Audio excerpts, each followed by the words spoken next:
All politics is identity politics.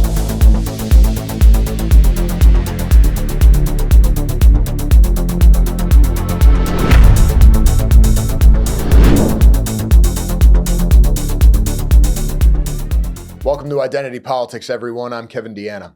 You know, as we focus on the assassination of Charlie Kirk and then the attempt to shoot up that ICE headquarters, which of course only ended in the deaths of some detainees and then the shooter himself, I think we may have forgotten Irina Zarutska.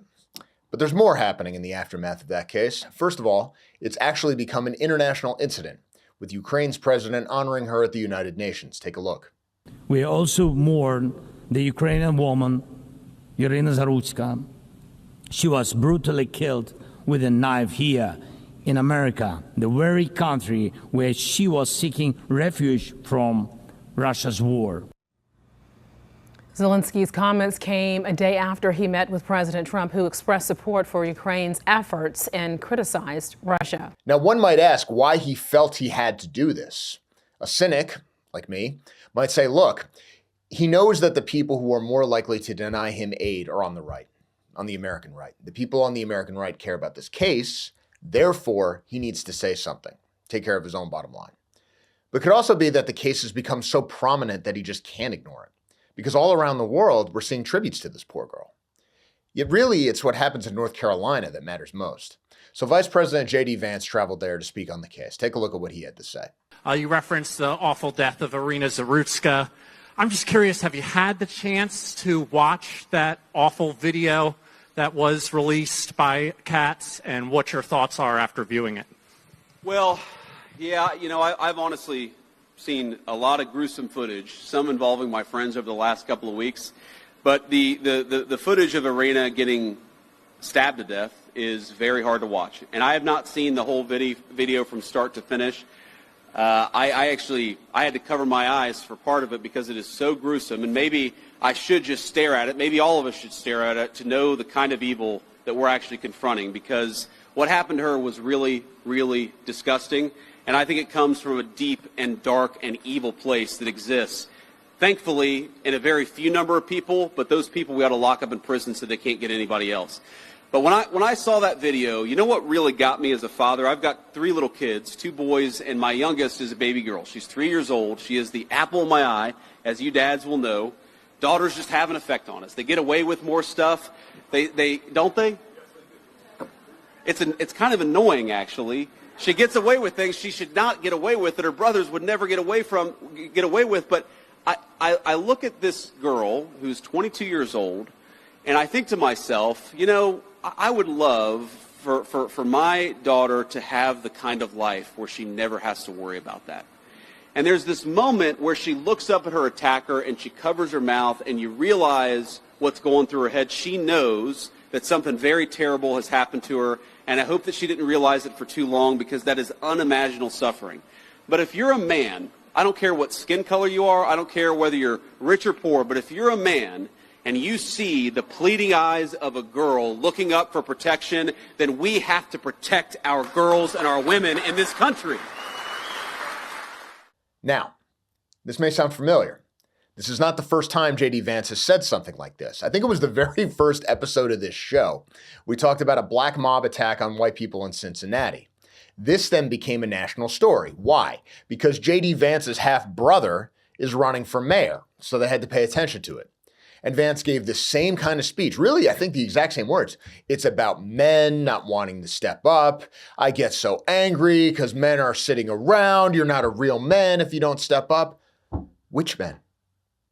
Look, we've all seen the video. It's a bunch of non-whites staring at a white girl. Why would any of them care? And let's assume there was a white guy on that train and he tried to do something. What's going to happen to him? We all remember what happened to Daniel Penny. Now, it ended well for him, but it could have easily gone the other way. Anyone who has been involved in the judicial system at any level, and if you have, you know what I'm talking about. You understand how arbitrary it can be, how random, how certainly costly it is. And so what do you think? If you go through something like that, what's the one takeaway? I don't want to get involved. And there's also an undeniable racial element here. If a white person got involved here, a white person trying to defend another white person from black, you're probably going to get jumped by other blacks. And we all know how these fights tend to go. They all gang up on you and attack from behind. Now, would this necessarily happen? No.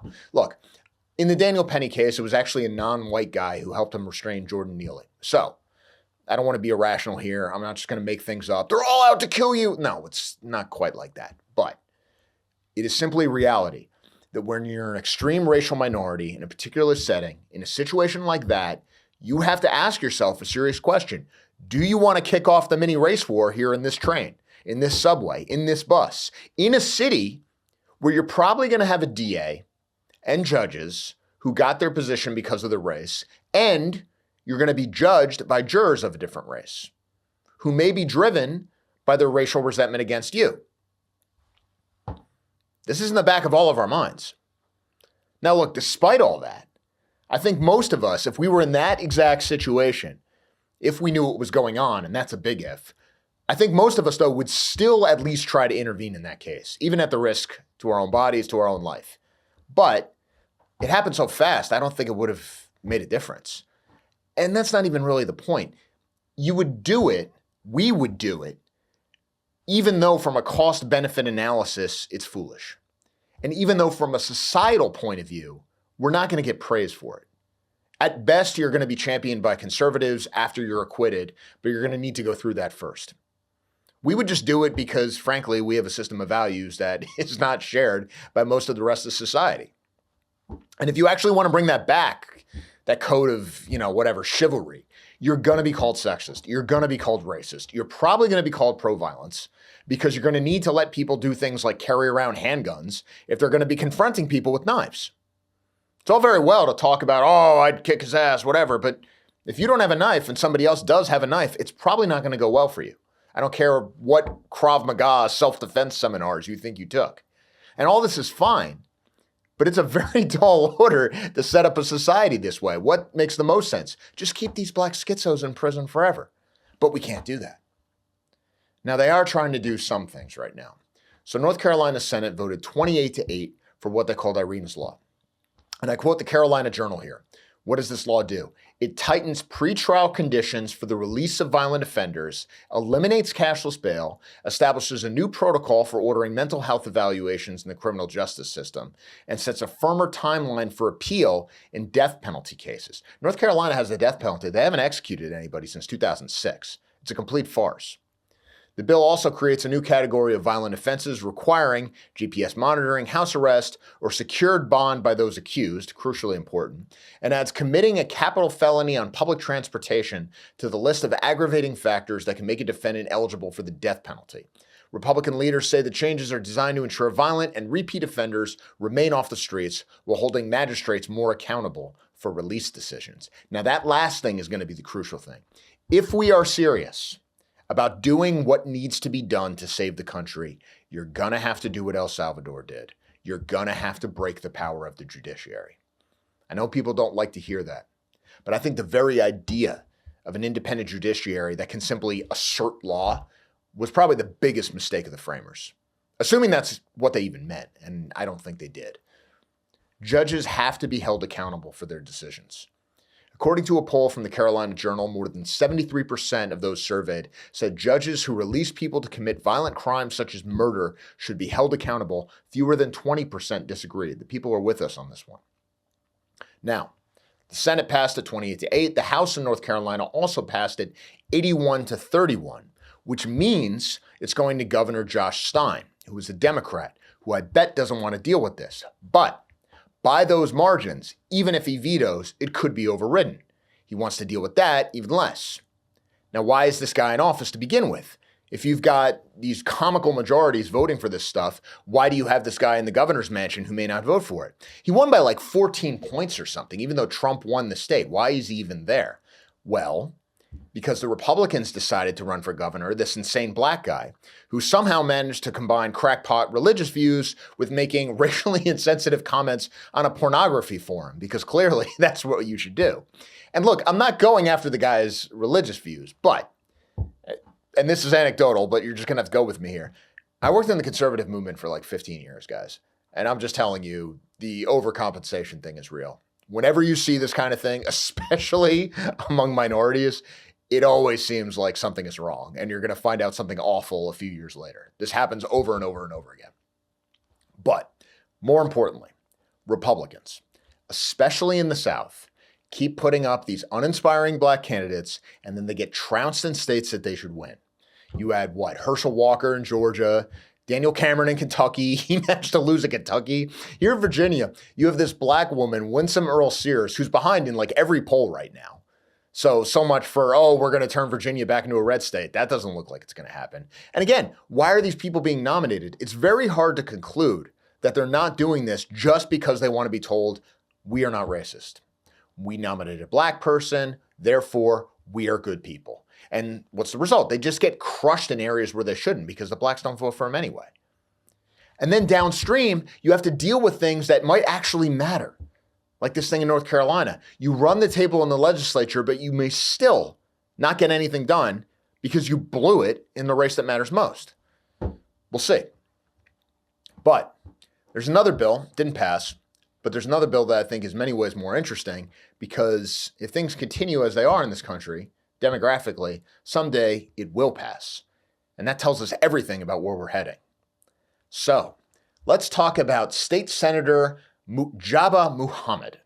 He represents Mecklenburg County. This is Charlotte. This is where it all took place, right? He introduced a bill that would, quote, prohibit lawmakers from using a deceased victim's name, image, or likeness for political gain. Leave aside how you would enforce such a thing. This is what he said. Quote, it exploits grief for headlines, clicks, and votes. Protecting families from that kind of pain should not be controversial. This is not a partisan issue. It's basic human decency. Their name deserves dignity, not weaponization. That it's not about politics. It's about respect. It's about a compassion for victims of crime. And if we as leaders can't draw the line, then we have no business in truly calling ourselves public servants. Don't you just love the sanctimony and the self-righteousness and all the rest of it? Now, of course, to make the very obvious point here, the fact that there is a Senator Mutjaba Mohammed in North Carolina means that this entire experiment has failed, by which I mean America. We should probably scrap the whole thing, raise the black flag, burn everything to the ground, and start over because there's no coming back from this. I mean, only one solution here, to be honest, fam. And because it's Charlotte, look, if you go back far enough, I promise you, you're going to, how did this happen? I promise you, you're going to find goofball Republicans who a couple decades ago said something like, we need more skilled immigrants to increase the tax base. And then they import their replacements. And now you've got this third world crap. Turns out, Times of India, of course, reported on this guy. His parents came over in 1980. And, you know, the Times of India is overjoyed when this guy gets into North Carolina Senate. So, yeah, he's an anchor baby. He's born here. Immediately goes into a specific law school to help because, quote, its rich history of empowering communities of color, i.e., let's use the government to transfer resources away from white people to non-white people. But that's all just rhetoric, right? Like, we're not going to be in the Fire Rises mod anytime soon, unfortunately. So let's be serious about the system we have right now. What's actually happening? What is he saying here, more importantly? Notice how this is always framed. I mean, if there's one thing I want you guys to take away from this show, it's like how to see language as weaponized, because it's always a game that they're running against you. It's always a scam. Notice how this is framed in terms of the victims and all this therapeutic language. It's always harm reduction, right? Say it again. You're being re-traumatized. This is about human decency. This is a terrible thing that happened, and therefore we need to hide it away, because to be reminded of it is in some way to be culpable of. When bad things happen, you deal with it as quickly as possible, and then you forget it, because meany thoughts lead to meany words, and meany words lead to meany actions, and that's all very bad, and that creates harm. But wait a minute. What about someone like George Floyd? After all, according to our noble and trusted and impartial and fair legal system, Officer Derek Chauvin was convicted of murdering Floyd. Therefore, George Floyd was the victim of a crime, of a violent crime. Certainly, Senator Mohammed would never use Floyd for political ends, right? That would re-traumatize the family. I mean, half the family didn't even seem to know he existed until money became a possibility, but never mind. You certainly can't use his name for petty political ends. That would be against human decency. Well, as you might expect, Mohammed doesn't actually believe any of this. Here's him citing all the BLM martyrs like a litany of saints to justify more restrictions on law enforcement just a few years ago. Take a listen. A few recently familiar names to share with you. Trayvon Martin, Keith Lamont Scott from Charlotte, North Carolina, Breonna Taylor, Ahmaud Arbery, and now George Floyd. The tragic part is we only know these names because they had to pay the ultimate price for being black in America with their lives. Just think how many George Floyds and Ahmaud Arbery's are out there at this very moment being dehumanized every single day of their lives, and you and I don't even know about it. And by the time we leave session tonight, how many more will have paid the heaviest of price of being black in America? My Senate colleagues, we will not have justice until we have accountability in policing. We will not have justice until we are angrier about the loss of life than about the loss of property. We will not have justice until those that quote Martin Luther King on their social media begin to not only believe those words, but live by them.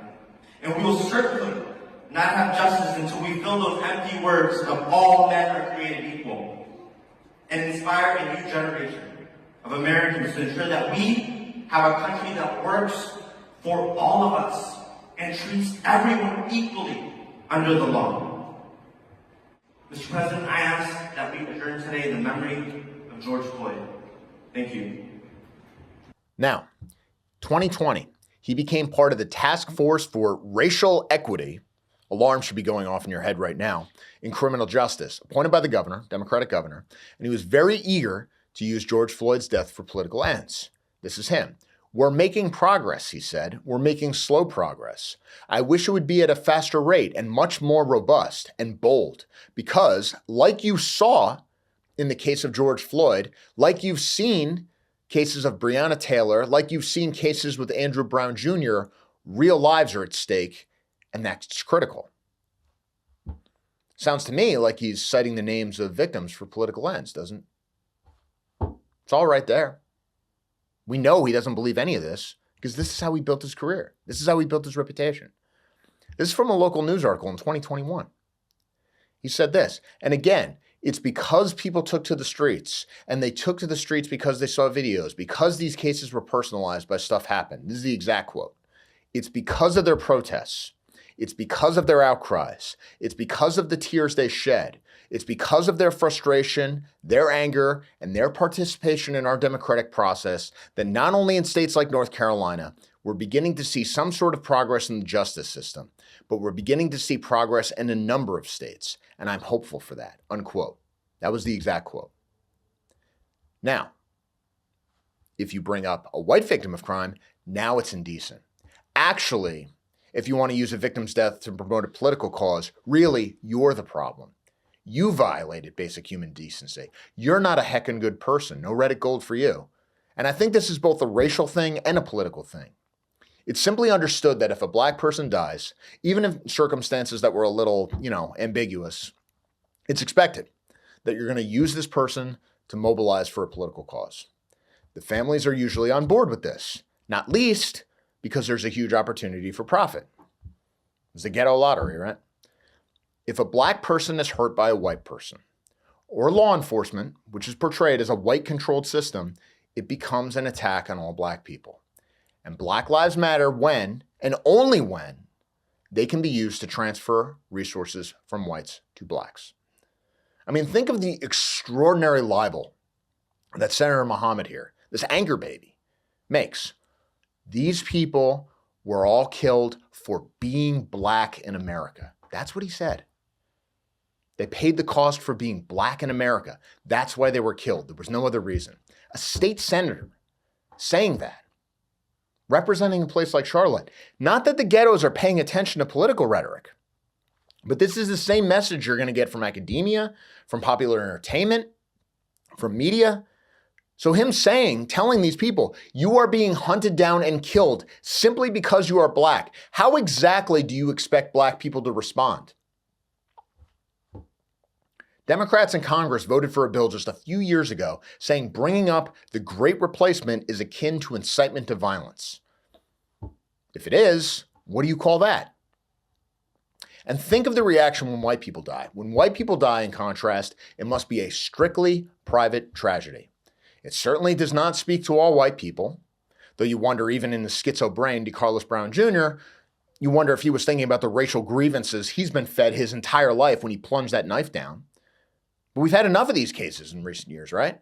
What happens when a white person is killed by a non-white? The Justice Department sends out those community relations officers, and then mysteriously the family members come out and give a little speech, how it's not about race, and Pastor Winsome and Father Friendly give a little talk about forgiveness, and maybe you get to do a little candlelight vigil with a pop song. A few months later, the killers get ruled mentally incompetent to be brought to trial, get off with a slap on the wrist, and that's what happens. We see it over and over and over again. In the UK, it's even worse. There's this whole of government effort to make sure that when there's a terrorist attack and whites die, there's this coordinated show. And you get the stupid hashtag with the name of the town and how it's strong, and people saying, don't look back in anger and all the rest of it. If people break that script, as we saw after the Southport attacks, then they go to jail. If you recall, in July 2024, 3 young girls in England were killed, allegedly by this guy in a mass stabbing attack. Now, this guy was born in Wales to Rwandans that came to the UK, and people were trying to use this as a flex, saying, well, he's actually British. No, he's not British. British people are white.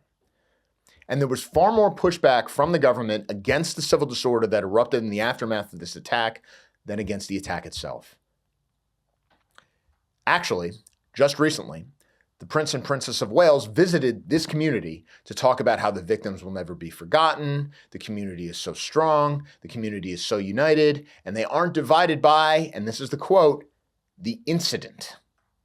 The incident. We can't even say what it was. Meanwhile, the UK has a Stephen Lawrence Day to commemorate a racist attack against a black guy in 1993 who was killed. This is a holiday in Britain. They made the victim's mom a baroness. She's in the House of Lords now. That's the difference. That's how these things are treated. That's what it means when your death becomes a political cause instead of just an individual tragedy. And what's happening in North Carolina, it's the same kind of thing. It's the same way to weaponize the system. Why is Senator Mohammed here upset? Why is this guy who built his career waving the bloody shirt of blacks who had some pretty ambiguous cases suddenly concerned about decency, suddenly concerned about too much PR for these cases? Well, we know. He's mad. He knows that we know about the case, and that's the problem. We aren't supposed to know about the case. We aren't supposed to have seen the footage.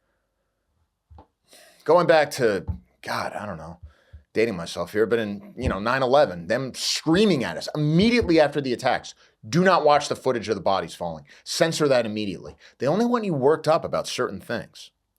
They don't want you knowing about certain things. They certainly don't want you emotionally charged about certain things. White people aren't supposed to have martyrs because white people are only supposed to exist as individuals. Now, look, this is a cringe pop culture reference from a few years back, but I think it's justified. Look what I did to this city with a few drums of gas and a couple of bullets. You know what I noticed? Nobody panics when things go according to plan. Even if the plan is horrifying. If tomorrow I tell the press that, like, a gangbanger will get shot, or a truckload of soldiers will be blowing up, nobody panics. Because it's all part of the plan. But when I say that one little old mare will die, well, then everyone loses their minds. There's a plan, right? You're supposed to freak out when a black person gets killed. You're supposed to assume that it has political importance, that it has social importance, that it's downstream of policy consequences. You're supposed to see the social consequences of all this. You're supposed to mobilize and vote and organize. When a white person dies, it's a private, personal tragedy. To treat it otherwise is a moral failing. It's not part of the plan. It's not part of the morality script that we're all fed. And the essential message that you're going to get from politicians or professors or pastors or priests, it's all the same thing. And yeah, there is a case here. I think Jared Taylor made this case a couple days ago when he was on here, where he basically expressed frustration at this kind of rhetoric. He doesn't want to talk about individual cases. Because when you're arguing from anecdote or individual example, it's kind of lazy. It's a little misleading. gives you a skewed perspective of what's going on. I mean, leftists have a grain of truth when they say things like, well, violent crime happens all the time, so why do you care so much about this one? I mean, there's a couple of retorts. One, unjustified police violence against blacks, that doesn't happen very often, but polls show liberals think it happened way more than it does, so why does the world have to come to an end every single time we see a video? Two, if these violent crimes do happen all the time, doesn't the video here indicate a larger problem that we should actually care about? But finally, and most important thing, we all kind of know Stalin was right when he said, a single death is a tragedy, a million deaths is a statistic. Because look, I can sit here, and I'm writing about it for American Renaissance for years. I can tell you all sorts of statistics about racial crime rates or whatever else, or per capita, or blah, blah, blah, blah, blah. None of that is going to rebut a half-remembered plot from a TV show, from a movie. It's not going to rebut stories like the New York Times are still writing about Emmett Till now. It's not going to rebut race-swapped fiction like A Time to Kill. You know, yes, they deserve to die, and I hope they burn in hell and all this kind of stuff. Real life, real statistics, real data is not going to rebut any of that. But you know what might? Actually seeing the consequences of all these shit-lib policies in action, actually seeing a white girl butchered on public transportation by an insane black schizo while his co-racials look on in bovine complacency. Because it's not about men not being tough enough to step up. I'm sorry, Mr. Vice President, but that's not what it's about. It's not about mental health counseling. It's not about more money for them programs. It's about race. It's because we have a society where we have collectively ruled that we cannot inconvenience someone like DeCarlos Brown Jr., and therefore, Irina Zarutska had to die in front of all of our eyes. So yeah, you should watch it. That's the consequence. Are you mad about it? Yeah. That's why Senator Mohammed doesn't want you to know about it. But he'll give a speech about Breonna Taylor or something. Don't worry. You need to care about that. That doesn't violate human decency. You know, perhaps the greatest mistake we as white people make is underestimating the kind of casual hostility most blacks, or non-whites generally, feel toward random whites. Now, I know you can kind of cherry pick stuff on X or whatever. I'm not talking about that so much. I'm not even talking about like politicized leftists or, oh, they kill all white people you get out of a university or something. I mean just like random, everyday, normal, non-white people. So, take this conservative guy, this guy Cam Higbee. Don't know him, but he's some conservative trying to make his name on social media. Goes to Tennessee State University for an event. Just something he wants to do, right? It's Tennessee, very red state. Tennessee State University is going to try to do the Charlie Kirk. I'm going to set up a table and debate me. Everybody come. We're going to have a dialogue. Well, this is what happens. Hey, you can't. Don't do that. Come on. Yo. Oh, you better not, Blake. You better not. Okay.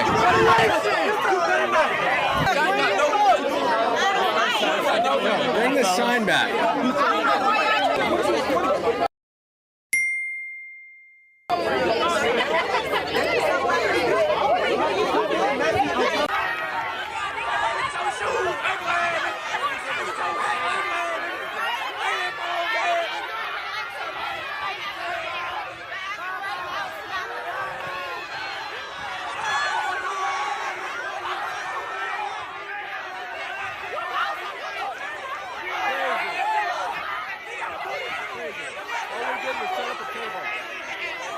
All right, we're gonna do like a little end live pregame or post-game situation here. We have 500 people watching. We got 500 right here watching. Look. Whoa. This is insane. What the heck? Oh my gosh. Now, there is no universal standard here. Cam Higbee, who tried to pull this off, said he doesn't understand what happened. Do they want segregation, he asks. No. They want power. They want their own spaces, which they exclusively control, and they also want you to pay for it. And they want access to your spaces, mandated by the law. And if there is a space that you have that they don't, they want it broken up and destroyed. That's what they want. There's no mystery or controversy about any of this. There's no double standard. There's just one standard. What's best for them? Now, Tennessee State University is a historically black college or university, HBCU is what they call them. This is one of those little things, right? They have their things, but they also have our things, and you get to pay for their things. So Tennessee, red state Tennessee, fiscal conservatives, all this nonsense. In 2023, they got $250 million went to Tennessee State to be used on infrastructure projects. It was the largest single one-time investment in an HBCU in the country. And by the next year, Tennessee had to strip the college of its board for mishandling finances. What a surprise. Imagine my shock, as certain people would say. And of course, the national press was completely outraged on its behalf. But this is not a good school. It's got a graduation rate of like 33%. This is a mediocre institution. Nobody pretends it's anything other than that. But it's a historically black college or university. Therefore, we have to keep it going, even though there's really no reason for these types of things to exist anymore. President Donald Trump has increased funding towards these kinds of institutions. In fact, this week is National Historically Black College and Universities Week, according to the White House, a festive celebration I wish to you all.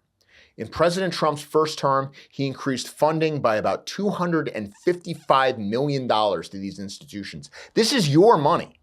This is your money.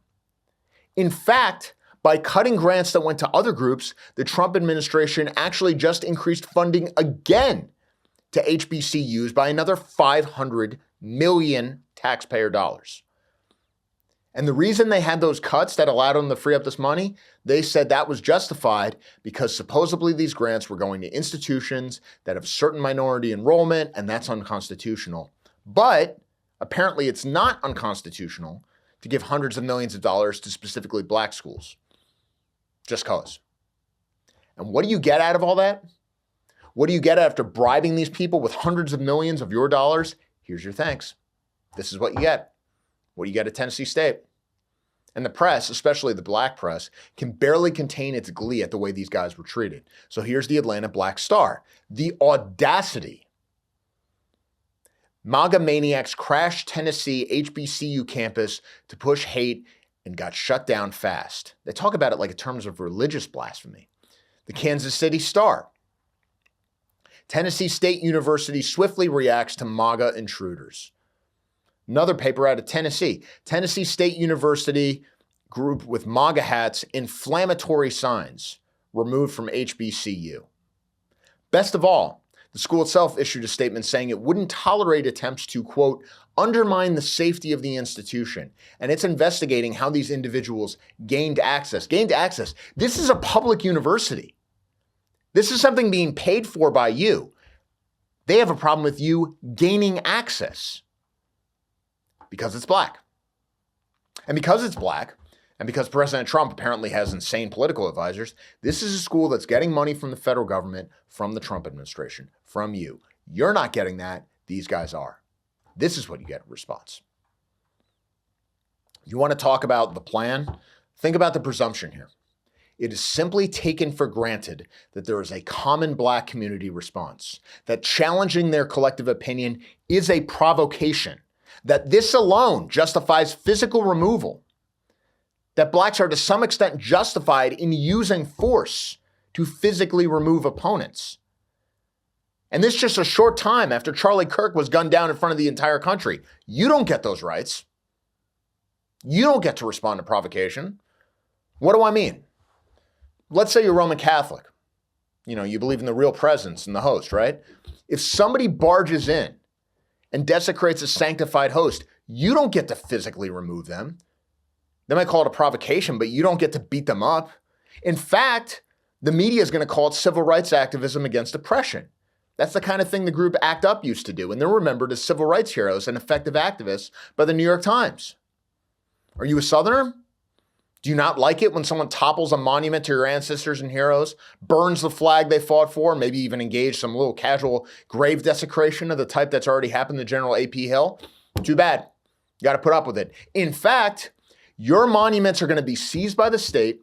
They're going to be given to resentful black artists who will desecrate them in celebratory fashion, and then the mainstream media is going to give them a tribute for doing it. That's happening right now. Let's say you're not a Southerner, though. Fine. What happens when Antifa burn an American flag in front of you? Or mock the death of Charlie Kirk and promise more deaths are coming? Or scream things like they want your baby to die? Period. She said...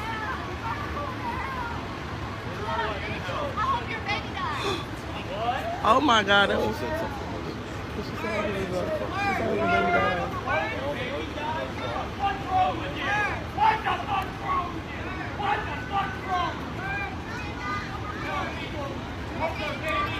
I can't believe she just said that. I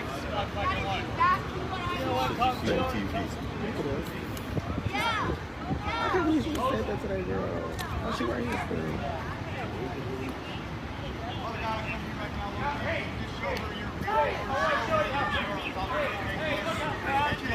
Look how proud you are. You got that little girl crying. She's telling that lady she don't want to that was so bad. But that was so bad, though.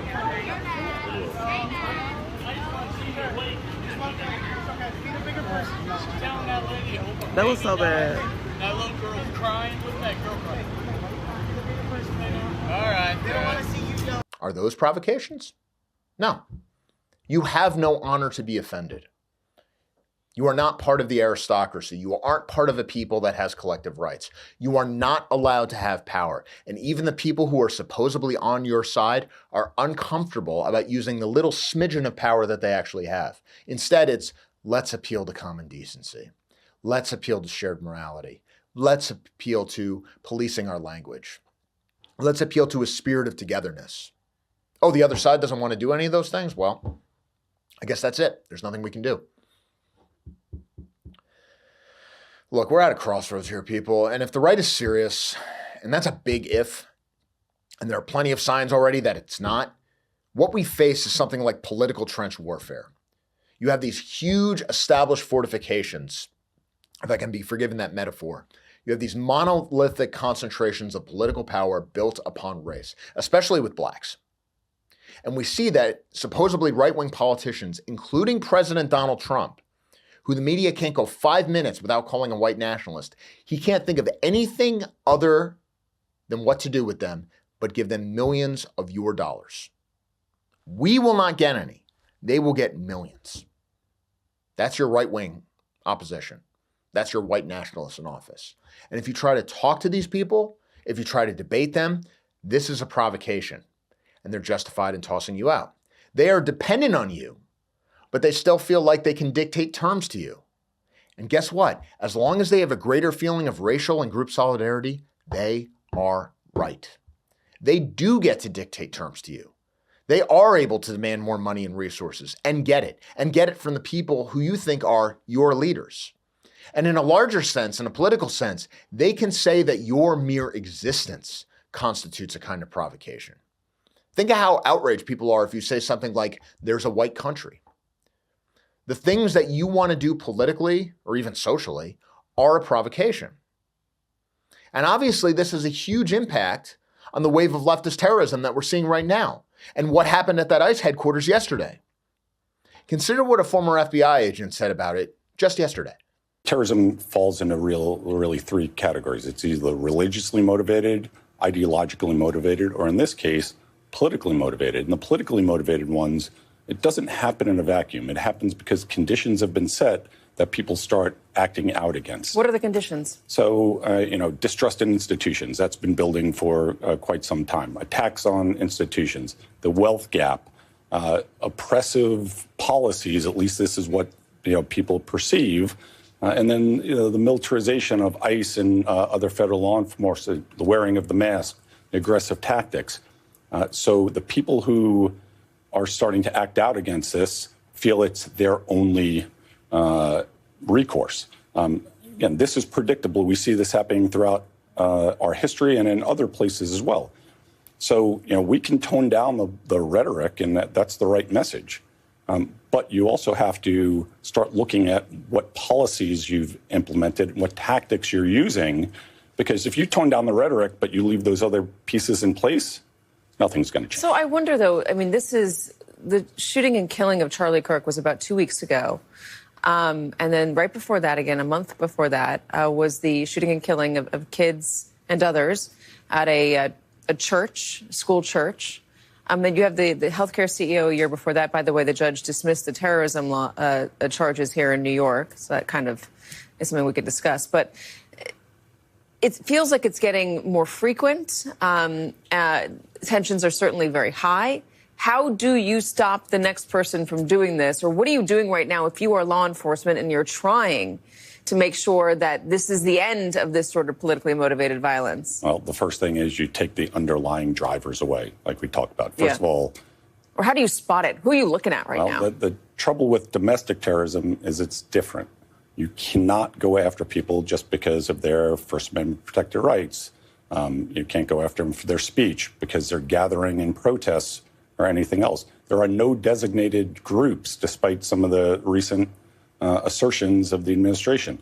There, ISIS and Al Qaeda and plenty of other federal terrorist organizations, foreign terrorist organization, FTOs. I can open an investigation or charge somebody when I was in the FBI just because they're a member of that organization. None of that exists right now. How do you stop the terrorism?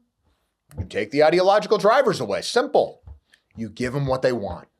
You give them what they want and they won't commit terrorism. Isn't that convenient? And imagine if the situation was reversed. Fine. But for all the talk about right-wing, white nationalist terrorism, something for which the media demand clearly outstrips the supply. But, they keep talking about it. They were talking about it all day yesterday. They're never going to stop talking about it. But you never hear this kind of argument when it comes to that. I'm not trying to be edgy, but after Dylan Roof or Anders Breivik or any of these guys, all people, by the way, they keep bringing up to try to distract from what's happening right now. Even when those things happened, nobody even on our side was like, well, we need to consider the root causes. Well, maybe they have some underlying grievances we need to consider. Well, maybe if you actually want to stop this, you need to empower the moderates in these communities. Maybe you even need to give the moderates a few $1 million of taxpayer money so they can de-radicalize the extremists, you understand? Convince people to take up the cause of peaceful white nationalism or white separatism. Nobody talks like this. It's ridiculous to even bring it up. You would never hear this. In fact, when these things happening, you just got a bigger crackdown. You just got people angrier. We need to blow up their monuments. We need to tear down their flags. We need to force diversity down their throats till they choke. We need to censor the internet. We need to ban their businesses. We need to take away their bank account. We need to deconstruct their identity at every level. That's what happened. Occasionally people say things like, oh, imagine what it was like being a Muslim in the United States after 9/11. None of those things happened to Muslims. It was the best thing that ever happened to them. If you're actually trying to crush what the system perceives to be a threat, think of what's happened to white people over the last decade. And now think about how they're reacting to this wave of terrorism we see right now. Not stuff that happened in other countries a few years ago, stuff that's happening right now. Threats that are emerging right now. New things that are happening every day. Something may have happened while I'm just sitting here talking. What do we see? We need to think about the leftist grievances. We need to respond to them. We need to think about their, maybe justified anger at injustice and how they feel about all this. Because their feelings matter. Yours don't. Their feelings are important. Yours aren't. The tactics are irrelevant. The facts on the ground are irrelevant. The blood spilled is completely irrelevant. No one who matters cares. It's just a question of whom. It's just a question of what side you're on. Actually, the deep state's trying to divide us. Shut up. Just shut up if you're one of these people. There is no us. There is no people. There are peoples fighting over territory and resources, as they always have. There's no people. There's no us. There's nothing to divide. We're inherently divided. There's no we. You and I, that's the we. We have nothing in common with them. And as you can see, when it comes to power, people tell you pretty openly about what side they're on when it matters. They just deny that you have a side. They just deny that you get to be in this fight. They will tell you they want to fight you. But when they're afraid, suddenly, hey guys, there are no sides. We're all on the same side. Isn't that convenient? And another part of this, of course, is the attempt to deny that you have the right to be mad, to identify your enemies, even that you have enemies. You see this in the attempt to blame President Trump for Charlie Kirk's death. This is at Virginia Tech last night. Check this out. Why you support a president who contributes to the rhetoric that got your friend Charlie killed. We saw his rally recently. He said, "I hate my enemies." Stephen Miller said similar things. How can you support him when he contributed to what got Charlie killed? Assumes facts, not in evidence. What you said is not true. 70% of political violence is committed by Republicans. Okay. Look it up. That's not DOJ true. DOJ just pulled it. The DOJ just pulled it from their website. DOJ just pulled the study from their website because they're delusional. That's not true because they just pulled it. Look it up. Once you pulled it from their website. Once you pull the crazies out of there, it is overwhelmingly left-wing violence. Google it. We have had every single person in the understand. audience. Google it right now. You know, this is how we get here. So first of all, let me take on the first part of the premise of your question, that it was President Trump's rhetoric that led to an assassin killing our friend Charlie Kirk. That's a blatant lie. It's a defamatory blaspheme, and it's inappropriate in this setting. That's not what I said. We know. Yes, it is. No, I said he contributed to the political atmosphere. Well, then you have no point. Then your point is utterly empty. Contributing to the atmosphere. This guy was, no, let's just make clear. This guy was motivated by leftist ideology. We know it from the bullet casings. We know it from the Utah governor. We know it from his own mother. Yes, we do. Let's be really clear on that. Even if that's true, so then you're saying, because, let's say this guy's a leftist, even if that's true, does that make it okay for the sitting president of the United States to incite violence against liberals? The president of the United States has not accepted violence against liberals. The president of the United States made a joke at the Charlie Kirk Memorial, which was funny and self-deprecating. It was on the heels of Erica Kirk saying she, in an extraordinary moment, forgave her husband's killer. And let me finish. And then President Trump got up and making a joke, playing off of what Erica said. He said, "We disagree. I need to do better. Erica's going to try to convince me, but I'm in a different place." And that's completely normal for a politician to be thinking about his political fights. And by the way, Trump has every right to loathe his enemies. They tried to put him in jail for the rest of his life. They tried to bankrupt him. They tried to put his family in jail. And they tried to kill him. Criminal. Jack Smith. Wait. Okay, now you go. Thank you for your time. Oh, President Trump contributed to the rhetoric. He contributed to the atmosphere. Do such criticisms apply to the left-wing media figures and the streamers and the professors and the entertainers and all the rest of it? Do they contribute to this? No, of course not. And he knows that. He knows that, the guy who asked the question. Everybody knows that. I think Talleyrand said something like, words were given to men to disguise their thoughts. This is all just a trick. These are all just games. All of this is just to dampen your will and prevent you from doing anything while freeing them up to do whatever they want. Everybody involved knows what this is about. And again, this was at Virginia Tech. This isn't some like far left campus. I think Governor Glenn Youngkin was there, governor of Virginia. He's complete moderate. He's like the most non-offensive guy ever. And Megyn Kelly. I mean, who gets mad at Megyn Kelly? They show up. What happens? They get called fascist. Listen. No justice, no peace. No racist police. No justice, no peace. No racist police. No justice, no peace. No racist police. No Trump, no KKK, no fascist USA. No Trump, no KKK, no fascist USA. No Trump, no KKK, no fascist USA.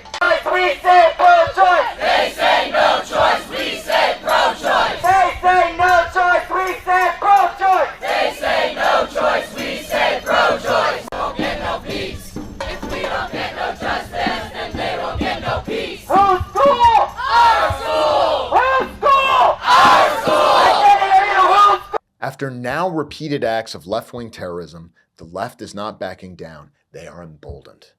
The sources of their power have not been dismantled.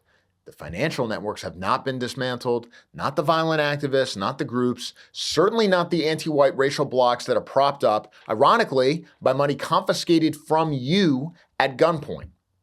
They are not going to tone down their rhetoric. Why should they? It's working. We are not going to get some sweeping Caesarean or even Sulla-style crackdown where they kick in the doors and shut everything down. We should, but we probably won't. I mean, the shitlibs think Jimmy Kimmel just single-handedly defeated the SS or something. This is going to be a long, long struggle. It's going to be a bitter struggle. It's going to be World War I, Western Front, years in the trenches political struggle. And there is no other way forward. You don't have to participate in this, but you will be ruled by those who do, one way or the other. Now, one of the things we can do is change some of the systems and institutions and political groupings that affect how power is exercised today. Now, at the ultimate level, of course, this means the countries themselves, the end game, right? And as bad as the situation is in America, it's much worse in Canada, to the point that the existence of Canada itself has become a problem in some ways. My guest today has a lot more to talk about this. My guest today is Peter Nimitz, who's got a great Substack with a lot of articles on genetic history, what's going on with contemporary politics. But today we're going to be talking about the main menace which is threatening America right now, which is, of course, Canada. But it's not so much Canada itself, it's the same thing that has penetrated Canada, that has penetrated the Western world, which is these anti-white policies now gradually coming to define the state. And one could argue that in Canada, the process has gone farther than anywhere else, to the point where they essentially have abolished their own history, abolished their own sovereignty, abolished really their justification for nationhood. Now, you've been writing a lot about this, along with the many, many other things that you write incredible articles on. But you see this as a real problem, is that right? Yes, that's correct. Like you pointed out, their government is much further gone than ours is. And so that in and of itself causes us a lot of issues, since we do all sorts of intelligence sharing with them. They're members of a lot of different regulatory, trade, political frameworks that we're also a part of, that they can, poison us through. And then it's also useful as a example for comparisons and contrasts, which kind of enables us to figure out what actually causes our problems structurally, demographically, and other things. I mean, certainly people use it as almost a punchline when President Trump was talking about annexing them or making them the 51st state. Everybody was kind of making fun of them. You've got that movie Canadian Bacon, where Michael Moore movie, no less, where they're set up as sort of this superior version of America. But a lot of the things people used to credit Canada with, the stereotypical clean streets and politeness and don't have a crime problem. They're just Canadians. Yeah, they're practically the 51st state. We admired them. Clean streets, no crime, no minorities. How'd they do that? No slavery. None of those things are really true anymore. In many ways, the demographic situation is worse there than it is here.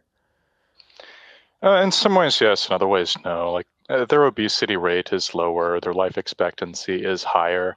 But in a lot of other things like political corruption, they're worse. Housing prices, they're worse. Standard of living, like for costs and stuff, has gotten worse. And then all those things used to be better as recently as, I think, 25 years ago. What do you think really launched this process? Because obviously Canada, I think it is the first country in the Western world that adopted multiculturalism officially as state policy. Is that correct? I think if you call it multiculturalism specifically, then yes. But we, a lot of our civil rights stuff predated their stuff by about 17 years. Why did they follow us down this path? There were really two main reasons. So the first one was the Quebec issue. Canada was founded, it's a binational state, very explicitly. You have your, the French in Quebec, and you have the English speakers in the rest of Canada. So there's always the worry as nationalism rose, which it did in Quebec in the 1960s and 1970s, that Quebec would just split off and become its own independent country, separate from the rest of Canada. So the elder Trudeau, Justin Trudeau's father, he thought of this policy. He could use the then quarter of the Canadian population in the 1960s and 1970s to create a multicultural Canada rather than a binational Canada. And that multicultural Canada could make Canadian identity be formed not on a binational basis of English Canadians versus French Canadians, but on a basis of, shared rights, shared values, similar stuff that's going on in the United Kingdom over the last 15 years.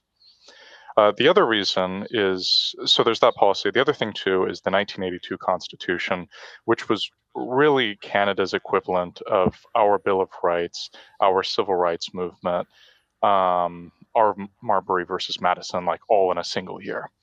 So Canada originally was governed under this 1867 Constitution, which was very explicitly oligarchical. You have the federal government, which subsidizes the provincial governments to make sure that they're all controlled by these, oligarchies that answer to London. They're responsible to the London. It's the Privy Council of the Judiciary Committee of Britain. And now the 1867 Constitution was only gradually democratized under Canadian leadership, especially after 1885. But definitely by like the 1890s, 1900s, Canada was about as democratic as the United States was. But that kind of oligarchical structure remained, where you do have the, there is a lot more power in the federal government. You do have, there's less authority in municipal governments, less authority in the provincial governments, like very much written into the Constitution. And all that stuff, even though it was superseded by a lot of the democratic reforms, the end of the 19th, beginning of the 20th century, they come back with Trudeau the Elder as he goes and he creates what's called the Court Party at the end of the 1960s and the early 1970s. In the United States, we have groups, we have like the ACLU, we have, the SCLC, like George Soros's organizations. They're all these, they're largely privately funded, right? They get donors from like oligarchs like Soros. They receive donations from like various people, that sort of thing. In Canada, those are all government funded. Like there's no equivalent of Soros. There's no equivalent of like the Ford Foundation, that kind of stuff to fund this. So prior to Trudeau the Elder taking power in the late 1960s, their judicial system was not that powerful. It was very much a democracy and had been for about 60, 70 years by that point. So Trudeau the Elder, he creates these organizations, like he creates the, I think it's the Council of First Nations. He creates LEAF, which is the feminist group. There's all these different groups that he forms. And their whole goal is they get funding from the federal government and they sue the federal government to cause the judges to effectively legislate from the bench, like all the stuff the Warren Court did. Trudeau the Elder, he starts doing that in the 1960s and 1970s. The issue, though, is that in Canada, the Supreme Court, their version of the Supreme Court, is it was formed by the legislature. It's not its own separate branch of government as laid out in our Constitution. So these initial lawsuits, there's some like woke stuff, there's some bad stuff, like Aboriginal title, I think, is recognized in 1975, even though the Canadian Supreme Court decides that it really doesn't mean anything at that point, just because the original 1867 Constitution is enforced and it doesn't really give the court that much power. That changes in 1982, because the 1982 Constitution, it includes the Charter of Rights and Freedoms. And the Charter of Rights and Freedoms, it includes the stuff that's in our Bill of Rights, like freedom of speech, right to a speedy trial, stuff that Canada already had written, passed as laws by its legislature, but hadn't been like passed as rights. But it goes beyond those. Like those are called liberties. They protect you from government overbearance. There's all these additional articles in the Charter of Rights and Freedoms, which are called entitlements. They're things that the government is required to provide for you. One of those is multiculturalism. Every institution, private and public, in Canada is required to provide recognition of, the cultures of Canada. So whereas in the United States, we have civil rights law, which requires that you can't discriminate against people, and there's stuff like disparate impact law, which requires this kind of like distributed compliance framework, basically human resources departments, to enforce the fashions of the, culture of the judicial system in private and public entities. Canada, it does the exact same thing, except it goes even further because you have to provide all of those groups positive representation. It's not sufficient that you don't discriminate against them. You actually have to like recognize all of their holidays. You have to advance each of their interests. And this causes all sorts of issues. For the first 3 years of the 1982 Constitution, it's not that bad. The judges don't really understand the implications of this new Constitution and the Charter of the Rights and Freedoms. But the Canadian government, through this core party that they've been funding for 18 years by that point, or 17 years, they go and they're actually profoundly influenced by what's going on in the United States and what's going on in the Warren Court. So they start doing this same stuff. They find plaintiffs, their equivalents of, Rosa Parks or, like that lesbian couple that was used to, pass gay marriage, that sort of stuff. And they use that to, they find those kind of plaintiffs, they sue the government, and they use the Supreme Court and the provincial Supreme Courts to start legislating from the bench. This is all approved by the people who are in the federal government at the time. It was just they know that, these kind of acts would be wildly unpopular if they try to pass them through the legislature. So they just have them done through this, judicial method instead. Right. So the Canadians, their system in some ways had advantages over us prior to 1982. And Trudeau the Elder, he deliberately introduces all of this stuff, which has plagued us since the 1960s.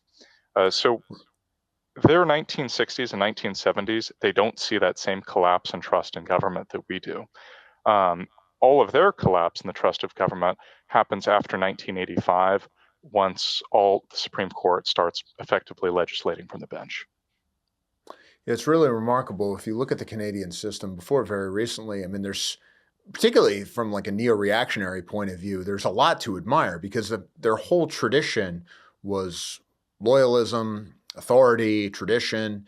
We're not going to take the path that the Americans took of rebellion. I think even after the war, especially after the war, World War II, up until really recently, a group like the Orange Order was unbelievably powerful in Canada. If you went to just any random town, anyone who was anyone, your prominent businessmen, your local judges, your local sheriffs, wherever, are all members of these sorts of patriotic, philanthropic, religious type groups.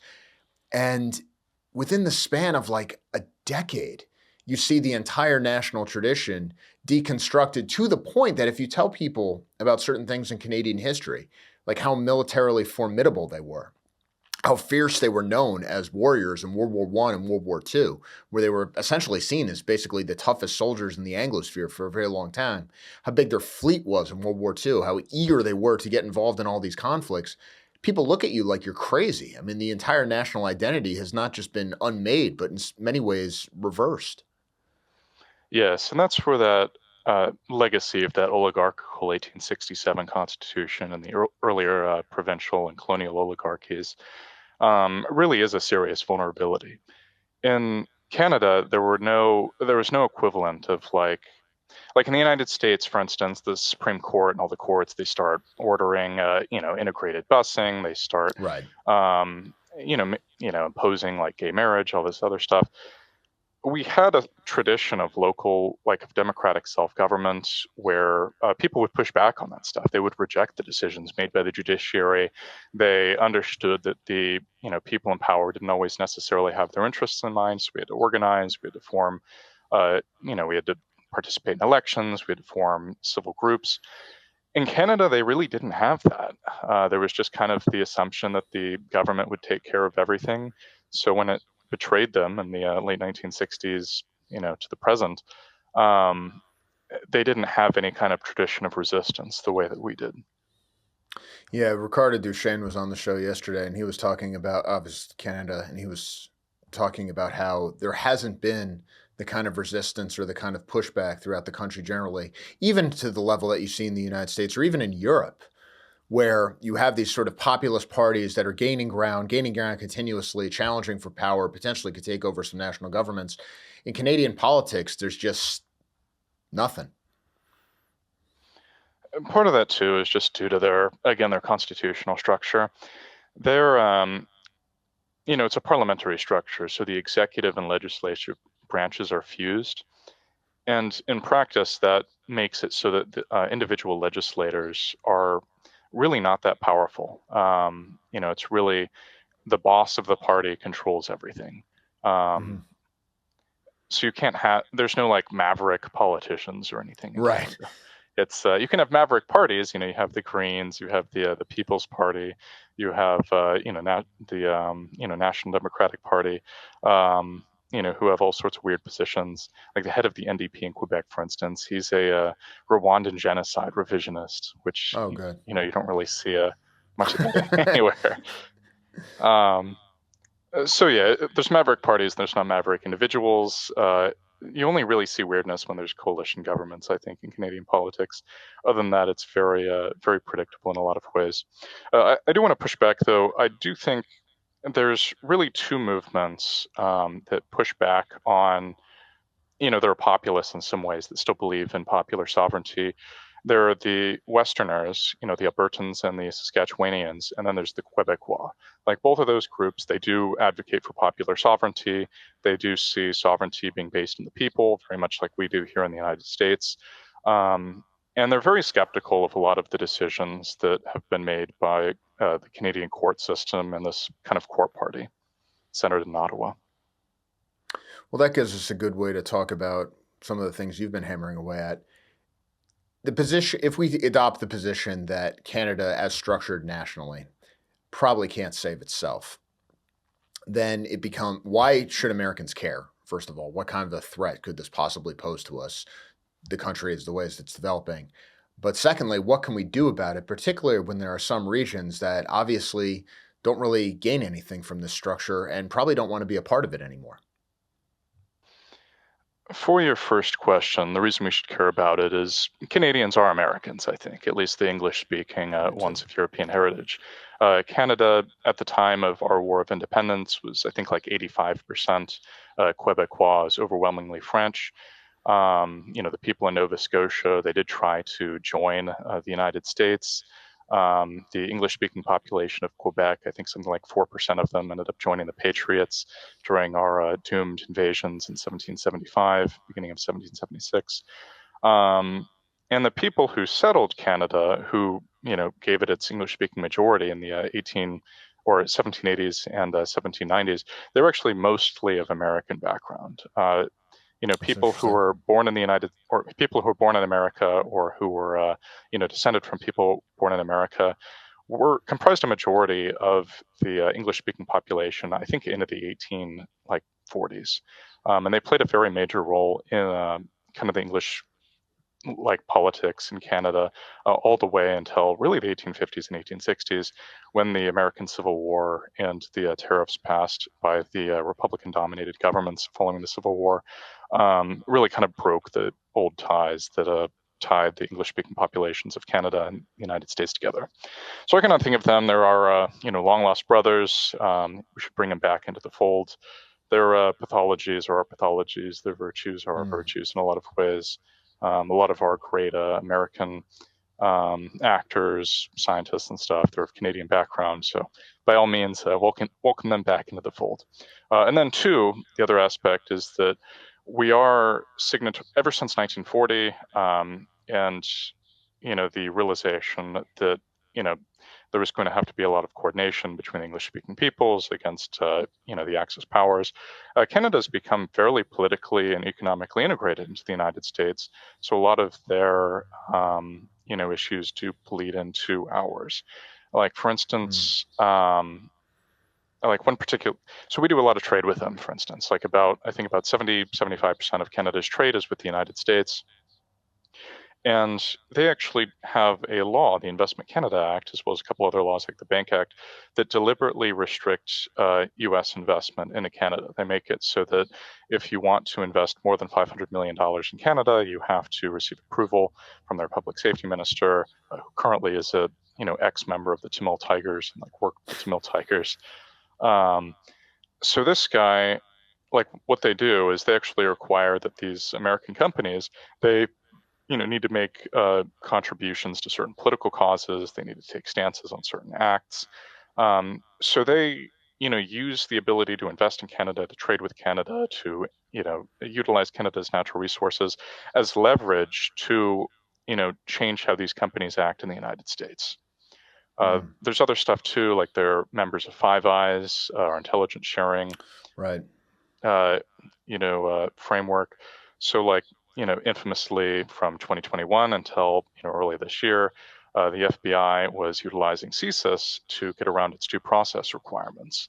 If they wanted to like spy on an American, but they couldn't get a grand jury in the United States or a judge to sign off on a FISA warrant, they would just go to the Canadians. The Canadians would quietly designate this person a terrorist. And then once the Canadians had designated that person a terrorist, the Canadians would be able to spy on them on behalf of the FBI and, the woke people there. So just our ties, both ancestrally, politically, economically, and our security ties as well, do give us considerable reason for concern about the path that Canada is taking. Certainly, what I think is most remarkable, especially to Americans now, who may not have really been paying attention to the demographic changes there, is just how open non-white minorities are in accumulating political power there, how overt their campaigns for their real homelands really are, and how you get these absurd political conflicts in Canada that you would never associate with that place in a million years. Of course, I'm thinking about the Sikh separatist movement, Khalistan, and all the tensions that have arisen between the different groups that come out of India in Canada, where you almost have like a shooting war between everything from street gangs to politicians fighting both in Canada and in India over these causes, which really have nothing to do with anyone who was in the continent at the time of the Plains of Abraham. Yes, that's very true. Infamously, there was a Sikh attack on a Hindu temple earlier this year. There was a RAW, the Research and Analysis Wing, that's India's CIA. They went and assassinated several Khalistan Sikh separatists in Vancouver. So there's all sorts of intra-Canadian feuding there. The Tamil Tigers, they get a lot of their funding from the Tamil diaspora in Toronto. And the guy who used to work with them and used to be the counsel for a Tamil, kind of exile group, he's the current public safety minister of Canada, their equivalent of Homeland Security. So, great. What could go wrong? Yes. So all the intelligence sharing we do with the Canadians, he gets to see, and I'm sure there's lots of unpleasant stuff that's going on as the result of that.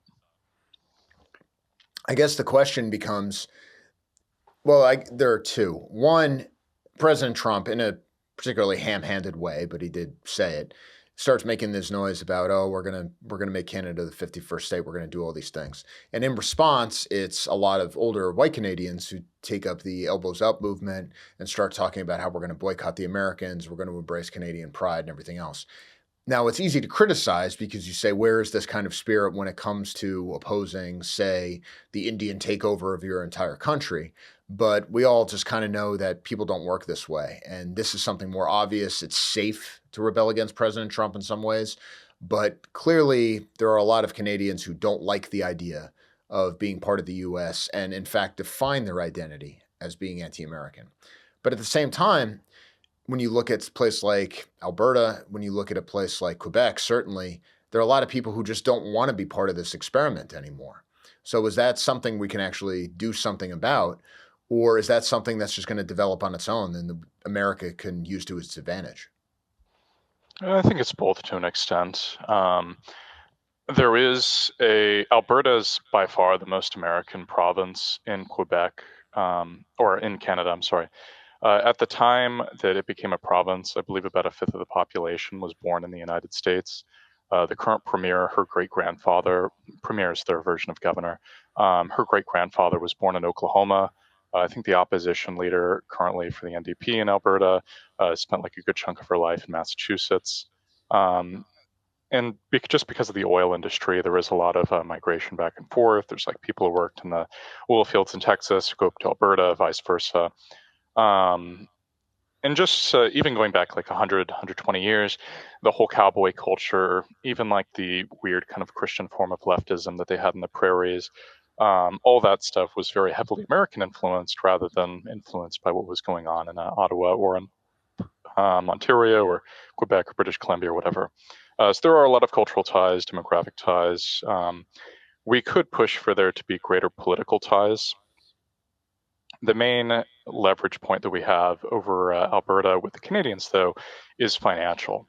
Like I mentioned earlier, ever since 1867, the Canadian federal government has dominated over these provincial governments because of its control of patronage. It takes money from the wealthier provinces, redistributes them to the poor provinces.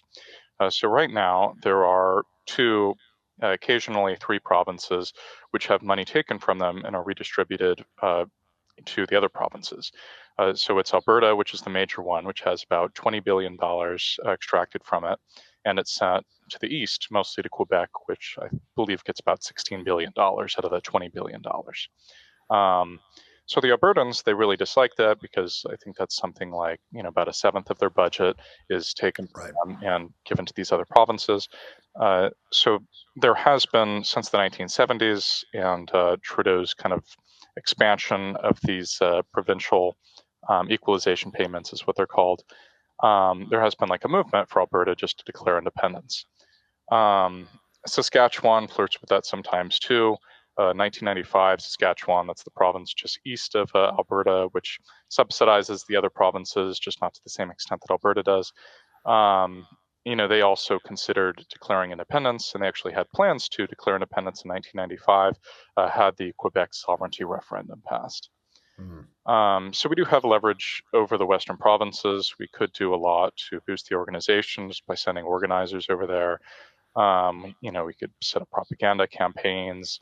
Even just letting Albertans know what the courts are doing to them as far as like directly threatening their property would be, I think, enough to boost support for separatism up from about like 30-35% where it is right now to maybe like 50 to 60%. In the east, in Quebec, it's a little bit more complicated. The Quebecois, they've always had like a nationalist populist tendency going back to World War II, really. Right. That's when you start to see, like prior to really the 19-teens, the Quebecois, they did not see themselves in like ethnic or national sense. They saw themselves in, being defined by their language and being defined by their religion. So that's why you see like a lot of people, like there's people who have like Haitian or Polish or like Irish ancestry or whatever, and they'll fully identify as like a Quebecois. They don't see it as like an ethnic thing. They see it as like a linguistic, cultural, religious thing. That changes with industrialization, proletarianization. You have people, they're concentrating in Montreal. They're not tied to the Catholic Church anymore. So they're like, our ancestors. That's like when the Quiet Revolution took place, right? Yes. Quiet Revolution is when those trends, which started decades earlier, really manifest politically. You start to see, the Catholic Church is squeezed out of its traditional position of influence in the 1960s and 1970s. So with the rise of the Quiet Revolution, like a lot of the people, they ceasing themselves as like Canadians who speak French and instead as like a, national Quebecois people. So that identity has been around since the 1960s, 1970s. It flares up every few decades. A lot of the Quebecois, they do very jealously guard the privileges that they have in Canada. Like infamously, they reject like all English words in Montreal to the annoyance of a lot of the English speakers there. But they have succeeded in preventing Quebec from becoming Toronto. Right. I guess that's one of the big things is if you look at Quebec nationalism when it manifested, they had like troops preventing like uprisings and stuff in the when was that, in the 60s or 70s when Nixon was president, where they actually had to they were discussing whether like American troops were going to have to do something to prevent breakaway. The October crisis. Yeah, right.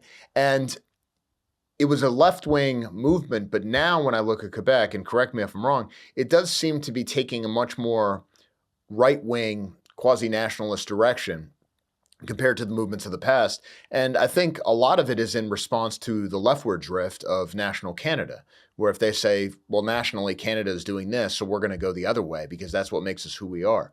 And they even have, and again, correct me if I'm wrong, I believe they have limited powers even within the province to prevent immigration. Am I right? Yes, that's correct. That was something that they fought for back in the 1980s and were able to win successfully. Just as part of the federal government's concessions to keep the Quebecois in the Federation. For the left versus right divide, it's not really as applicable in Quebec as it is in the rest of Canada. They have their own, they speak a different language. Their culture is very different. It's more of like a sovereigntists versus federalist divide. Like the federalists, they see themselves as being part of Canada. They want to develop ties with a lot of Canada. They, rallied to the Liberal parties and to the Liberal Party in the last election rather than a Parti Québécois because of Trump's threats to annex Canada. And then you have the sovereigntists. They can be left wing as they were back in the 1970s. They can be more like right wing as they are today. But their thing is like they just want Quebec to be, separate, to have as much power, and influence as possible within the Canadian Federation, or just be outright independent. A lot of the stuff that typically divides the left versus right, like the United States, Britain, Europe, whatever, it doesn't really apply there. Both sides agree that Hydro-Quebec is the greatest company to ever exist. They support a lot of state investment in the economy. Both sides, they, tend to support like a broad set of, both financial and legal entitlements in the legal system. So that's kind of like the better way of understanding Quebec politics. Now, do you see, obviously the last time it was pretty close. Is there any prospect for another referendum with Quebec independence, especially given what happened with the last election? The last election saw the Liberals make huge gains in Quebec.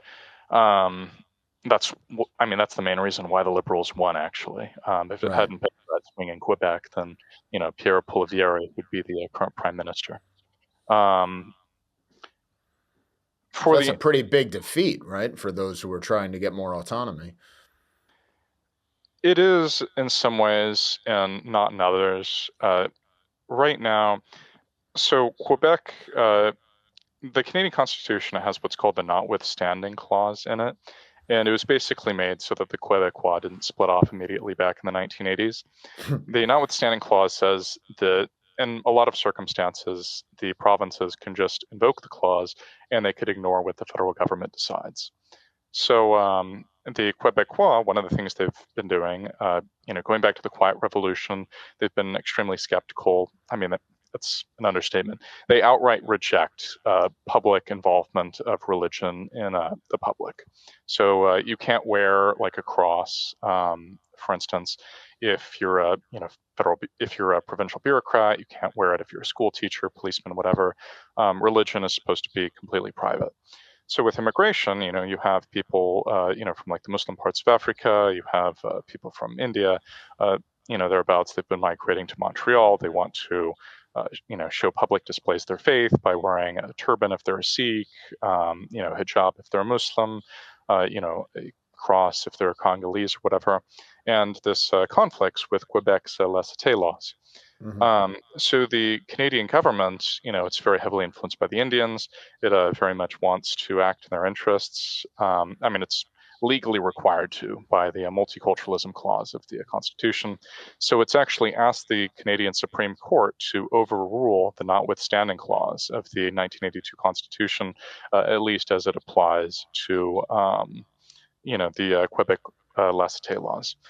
So the Albertans, they're actually planning on invoking notwithstanding clause in response to the federal government's push for transsexual rights in Alberta. Saskatchewan looks like they're going to do the same thing. So Alberta, they actually filed a brief in support of Quebec's laissez-faire laws before the Supreme Court. Now, if the Supreme Court comes and it decides in the next few weeks that the notwithstanding, like basically neutering the notwithstanding clause, deciding that, freedom of religion, multiculturalism, privileges, all that stuff supersedes it as it comes to Alberta and Quebecois, there will be like a lot of outrage among the Quebecois. Like the reason they've been so fine with like voting for Liberals and stuff is because they've been assuming that the Liberals will act in their interests and will allow them to pursue their distinct society, which is what it's called. And that's something that the federal parliament has agreed to acknowledge, that Quebec is, in fact, a distinct society within Canada. And actually under Harper, they decided that the Quebecois constitute a nation within Canada. So Canada is actually a country; it's not a nation, per the understanding of the government. Right. So if the sort of Supreme like the way Wales and Scotland are within the UK, that kind of thing. Yes, exactly. Or within the Congo, how like different tribes, are considered like nations within the Congo. Like the Congo is a country; it's not a nation. So if the Supreme Court comes back and it decides that the notwithstanding clause should be neutered, I do think that there will be a lot more support for Quebecois independence, which currently is like similar to Alberta, where it's like 30-35%. How high it will shoot up remains to be seen. I do think it's largely conditional on the economic situation. Economic concerns dominated the 1995 referendum, and I think they would dominate a potential future referendum as well. How does President Trump's economic plan affect all of this? Because if Canadians are so dependent on trade with the United States, obviously the thought of tariffs has been terrifying the Canadian political elite. So much of the debate I see there is really focused on what we're going to do.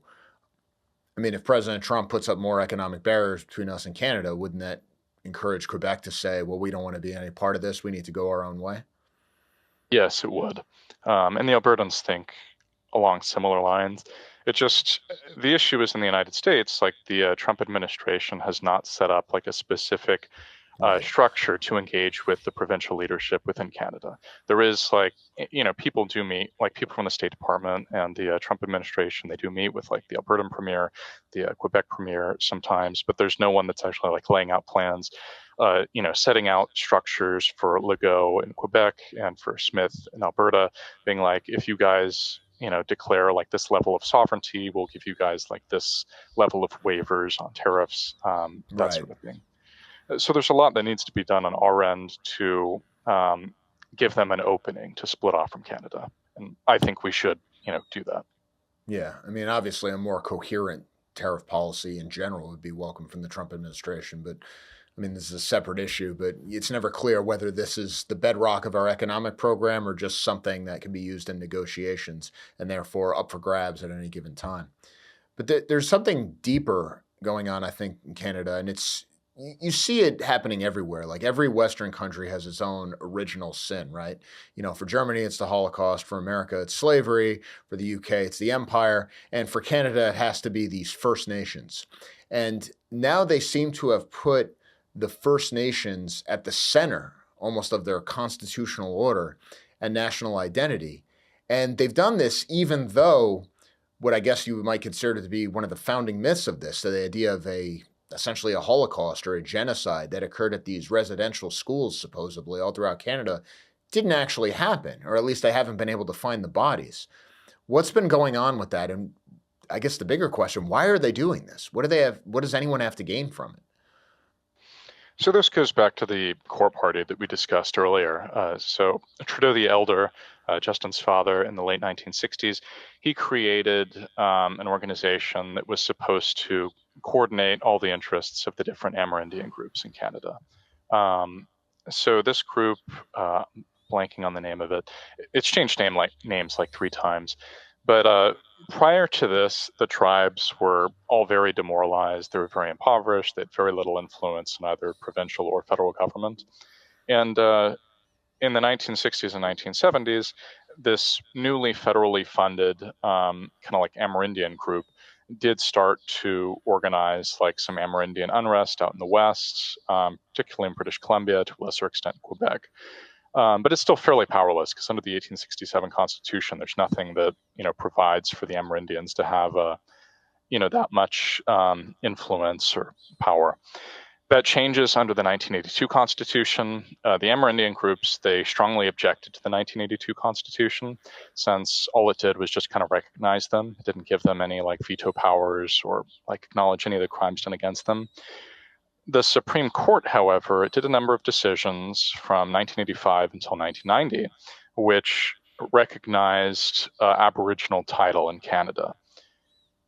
Now, this was had variable effects depending on the provinces. So Alberta, Saskatchewan, and Manitoba, they're treaty territories. There's these numbered treaties which were signed from the 1870s to, I believe, the 1920s, which delineated the transfer of the land from the Amerindian tribes over to the Canadian Crown. Now, there are like certain obligations that the Crown has to do. Like there's an ongoing argument over whether the subsoil, like the mineral resources for the prairies, are owned by the Amerindians or they're owned by the people who own the topsoil. But the real dispute goes out to British Columbia, where there were no treaties that were signed. The area was devastated by the smallpox epidemics at the end of the 18th century, the same smallpox epidemic, which helped us win the revolution by wiping out a lot of the unvaccinated peripheral populations who supported the British. The same thing like devastated the populations of the Pacific Northwest and British Columbia. So as a result of the devastation of those populations, the tribes were not that politically coherent. It was really a post-apocalyptic situation where large parts of it were depopulated. You had tribes living in like mountain valleys or islands that they heavily fortified, and they would only go to like the more fertile, richer parts of British Columbia as like parts of heavily armed war bands prior to the British kind of establishing order. So as a result, there's no treaties, and people just kind of occupied it as a terra nullius, didn't really think there were any issues until the 1970s, when the Supreme Court comes back and it acknowledges that Aboriginal title was not extinguished by the Crown arriving. So in 1985, there was a landmark Supreme Court case. It decided that Aboriginal title was in fact recognized, and it started all these research programs where people would go to the oral histories of the Amerindian tribes, and they would try to identify like who owned the land back at the time of colonization. So there's been all this litigation going on since 1985, and it's just been kind of escalating. So in 2015, there was a major Supreme Court case which came back and ruled that the government, as well as private owners of land, had to act in the interests of the owners or of the people who may have Aboriginal title to that land. So as the result, like all these organizations, they had no idea what that meant. And the best practices that their legal departments came up with were to do land acknowledgements. So that's why the land acknowledgement stuff just appears out of the blue in 2015. It's not just some like weird liberal fashion. It's specifically because of the Supreme Court case, which made all of these entities, responsible for acting in the interests of the. So it started there, not Australia. I mean, there might be stuff in Australia, but probably the same kind of process. I would guess, yes. But in Canada, it specifically started because of the 2015 court case.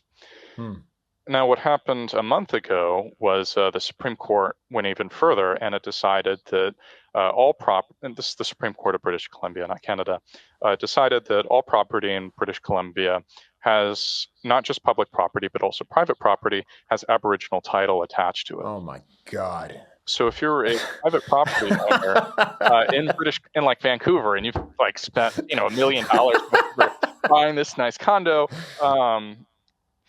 you have title to it. Like you've got your freehold title or whatever it's called, but there's also an Aboriginal title that's attached to it. God.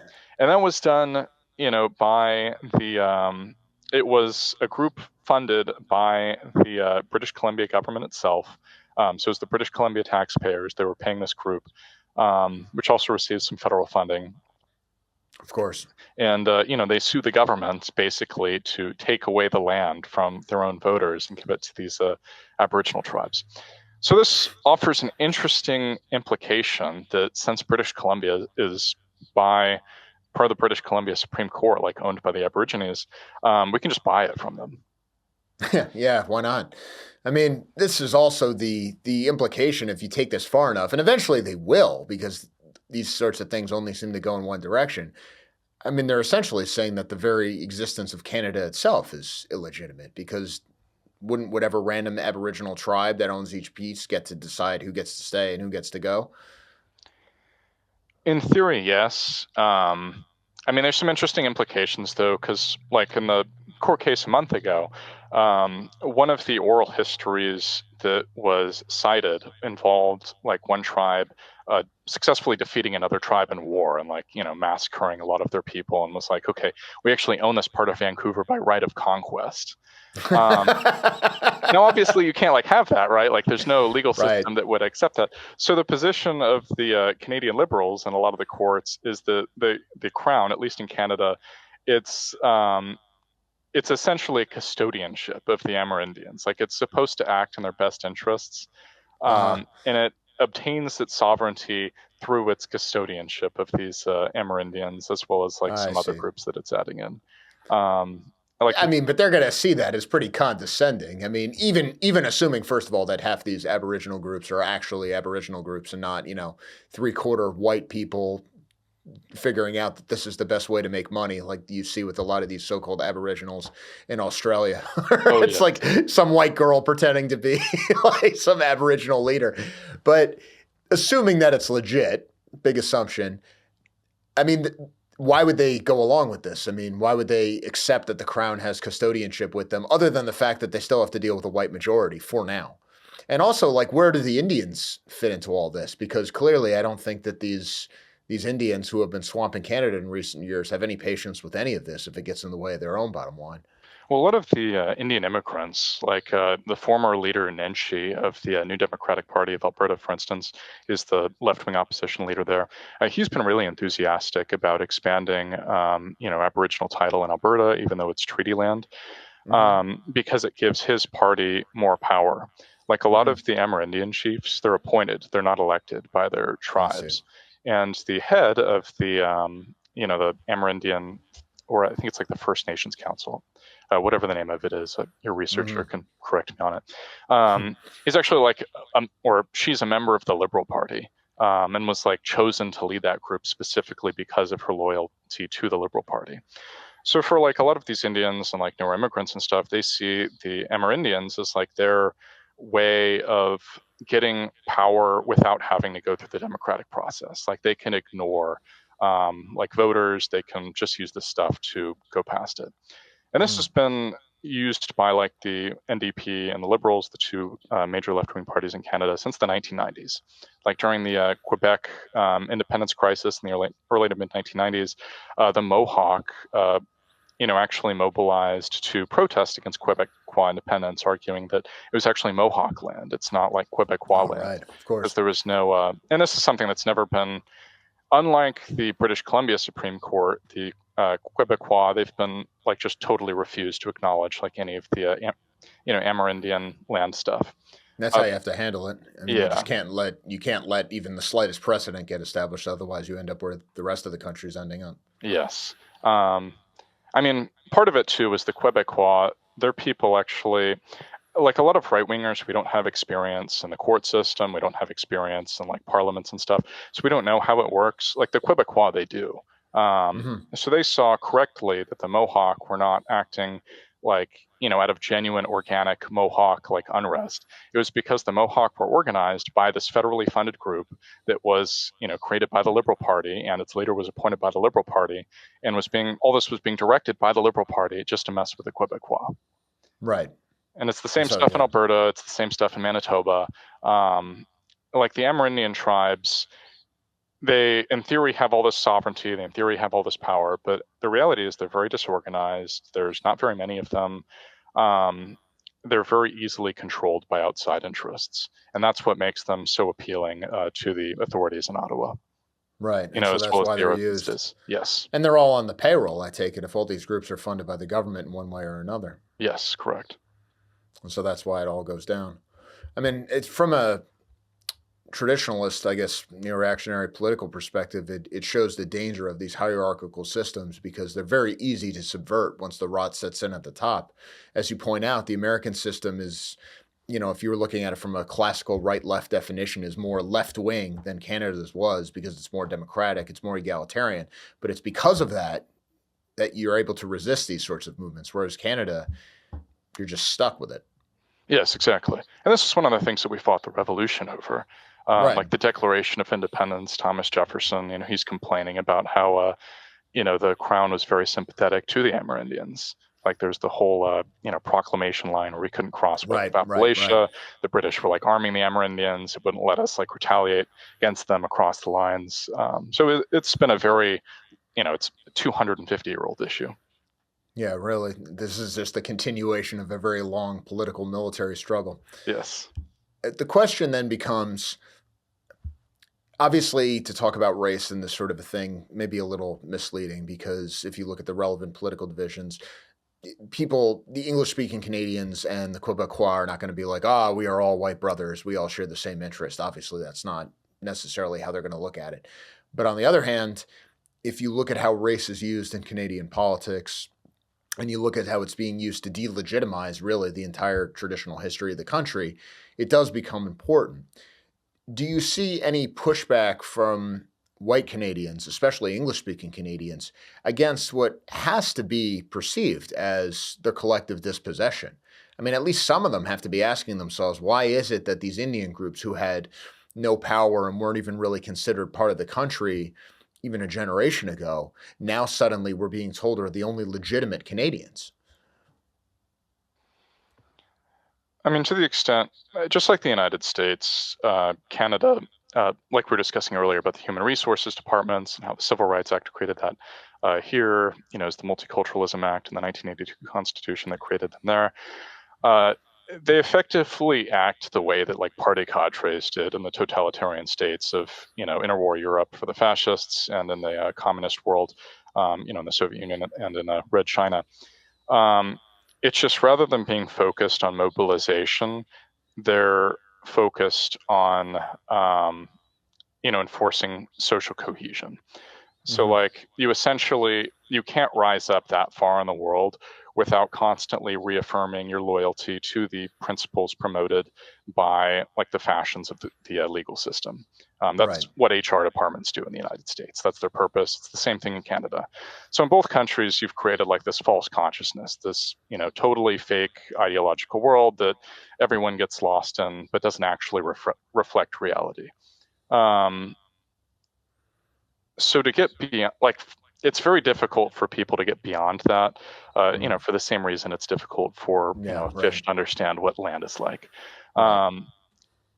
Now, what's been happening across the world with like the populist wave, in Europe and in the North America, is you see people, they don't necessarily like understand what's causing their oppression, what's causing their dispossession, what's the structural issues behind all of this, but they do understand that something's wrong and that there's some dramatic changes that need to be made.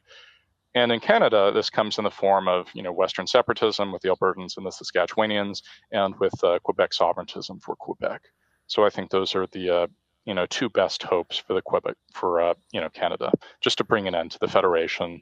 And now the Premier of Alberta, she's been basically like she's not really in support of independence. She wants Canada to remain together. She wants like the old pre-1982 Canada that she grew up in to come back.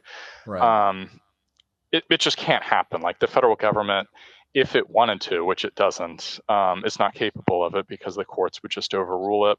So she's been playing like a brinksmanship game, like flirting with the separatists, meeting with various governors and politicians in the United States.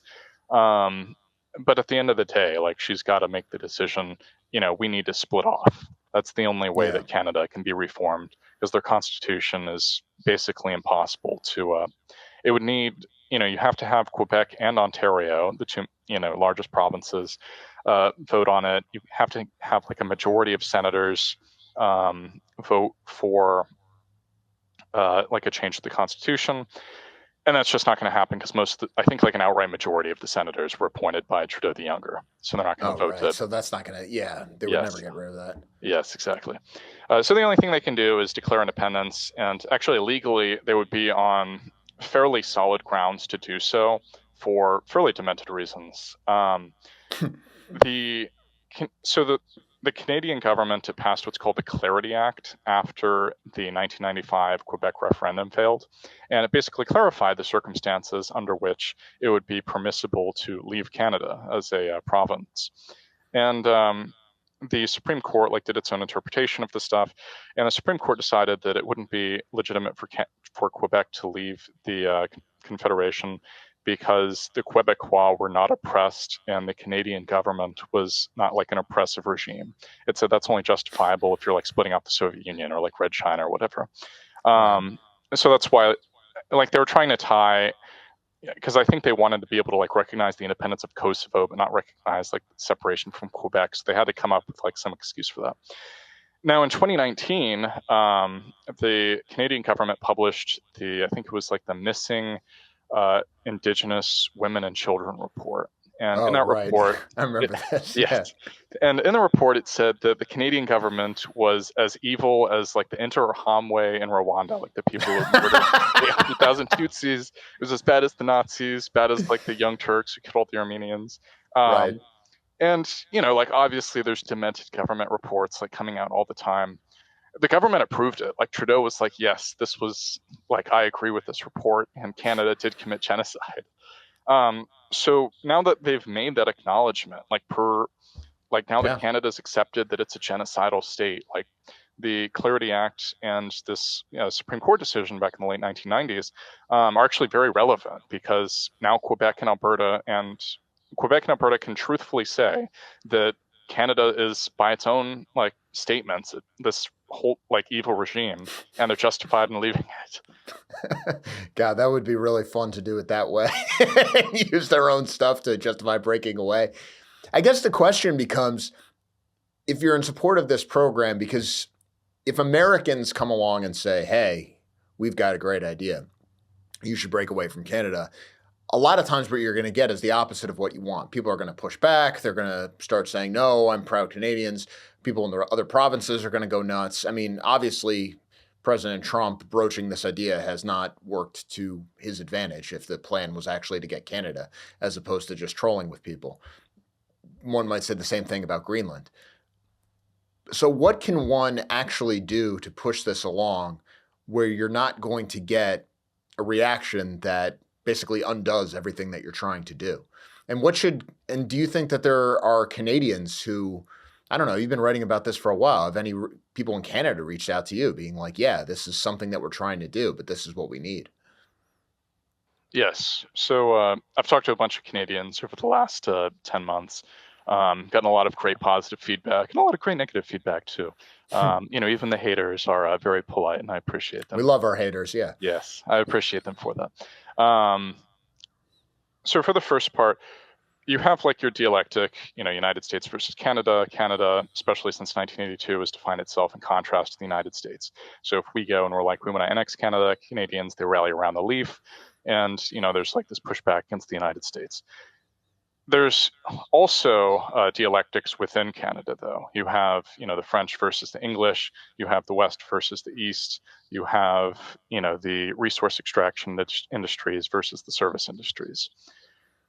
So when you're going after Canada, if you specify your criticisms for specifically Ontario and British Columbia, the, ultra woke, metropolitan, hyper cosmopolitan, libtard types, you do get some support from the Quebecois and from the people in the prairies who do resent kind of the dominance that Toronto and Ottawa have over the rest of the country. So by saying stuff okay, let's end Canada, it's not it's probably mostly bad, but it's not entirely bad. So there's that. For what we can do, I think we should have not hands off, but not really hands on, sort of a hands close type approach, where one, we really need to clarify the tariff situation. It's caused so much chaos with everything. The Canadian economy is taking a huge hit. And there is a lot of the internal unrest or dissension in Canada is directly due to the Trump tariffs. 1 second. I mean, certainly clarity would be very welcome because, again, I'm not quite sure what Trump is trying to achieve with these tariffs a lot of times. I don't think anybody is. Yes. So I'm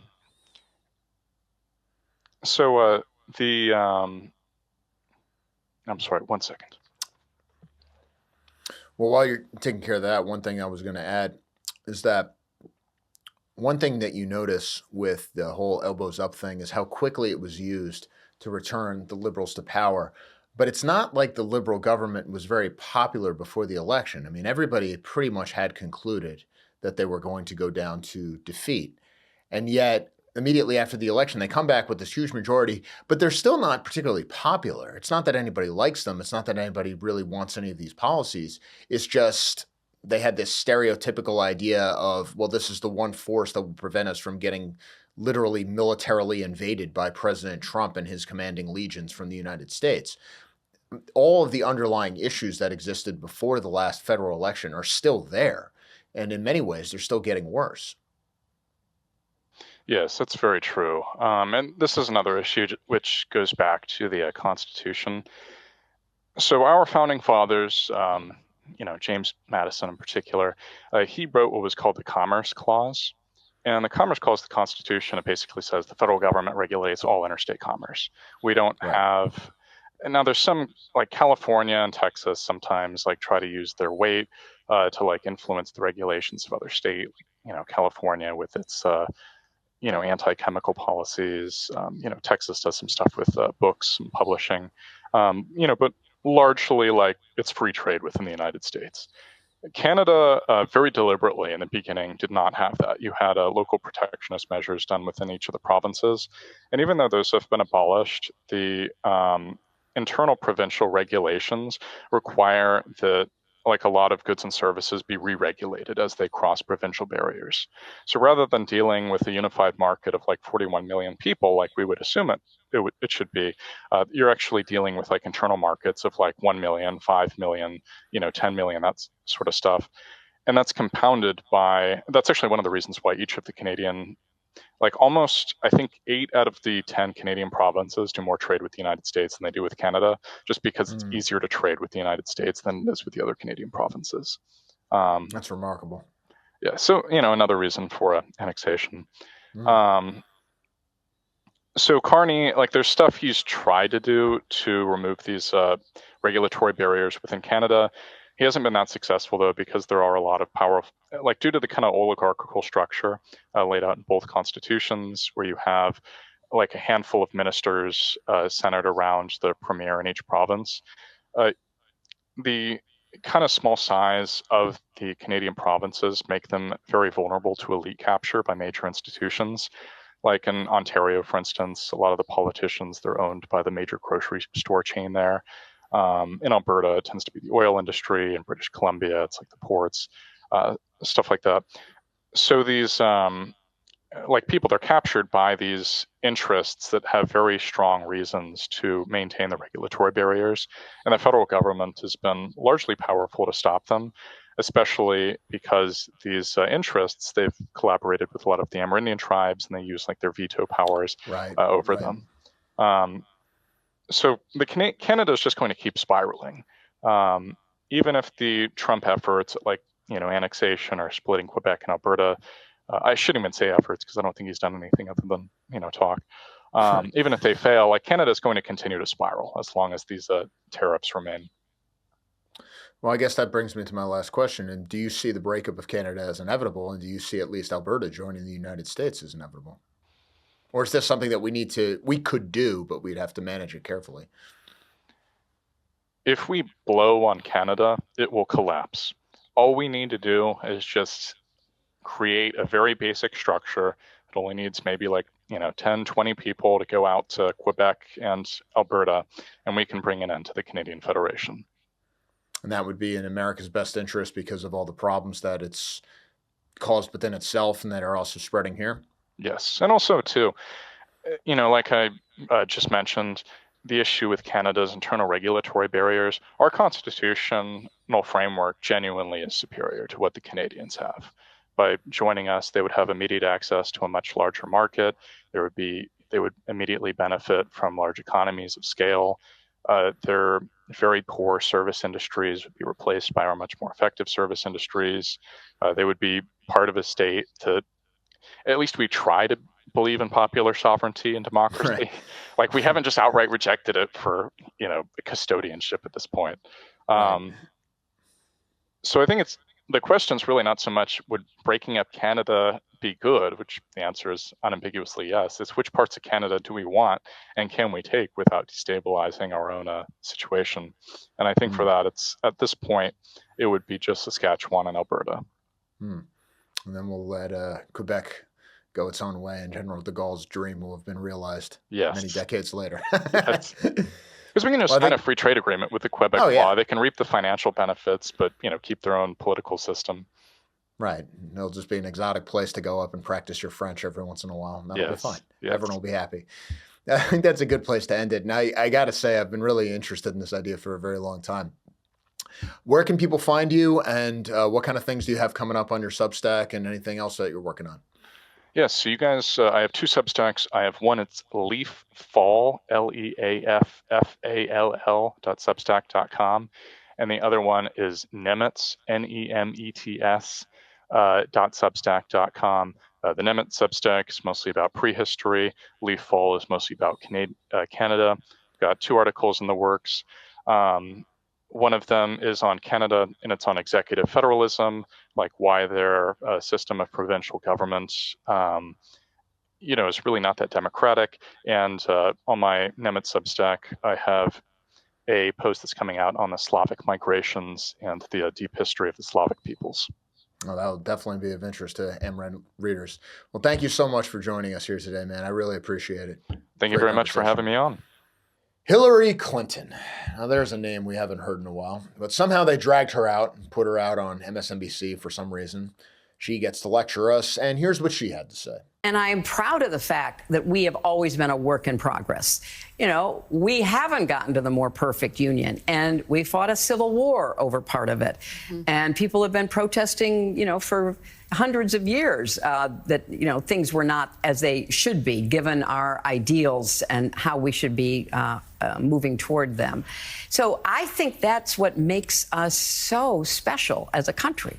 And the idea that you could turn the clock back and try to recreate a world that never was, dominated by, let's say it, white men of a certain persuasion, a certain religion, a certain point of view, a certain ideology, is just doing such damage to what we should be aiming for. And we were on the path toward that. I mean, imperfectly, lots of, bumps along the way, but I agree with you, we were on the right trajectory. You know Schrodinger's cat, right? The experiment, the cat is simultaneously alive and dead. You see this with the way these people talk about America and European history generally. On one level, they say there was no white past. It's dangerous to say that there was one. Western civilization is not defined by white people. America is not defined by white people. There was no time when the West was defined by white Christians. And if you don't believe me, watch this BBC documentary where half of William the Conqueror's dudes are black, or Achilles is black, or whatever else, the constant historical revisionism. They do this stuff for a reason. But at the same time, within the same paragraph, sometimes within the same sentence, they also say, but these countries are defined by racism and sexism and Christian nationalism and whatever else they're trying to get people afraid of. We must forever be at war with our own past. Hitler is in every country. He's hiding around every single bush. The enemy is forever around us, and there's really only one way to fix the problem, which is demographic replacement.